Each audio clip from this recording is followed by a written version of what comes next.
Věděl jsem, máma do školy ráno půjde. To víš, že jo, no, jenom jdi na dej. Terezu napíši omluvenku a já to tam potom podepíšu já. Až se zakucká.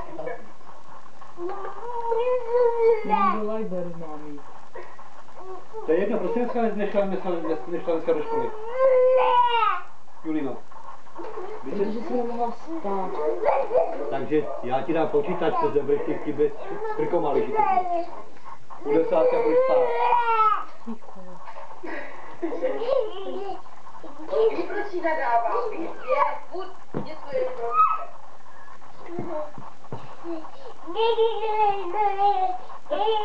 Sáťoko.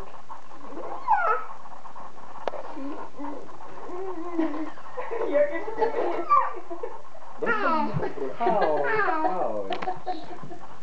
Ahoj.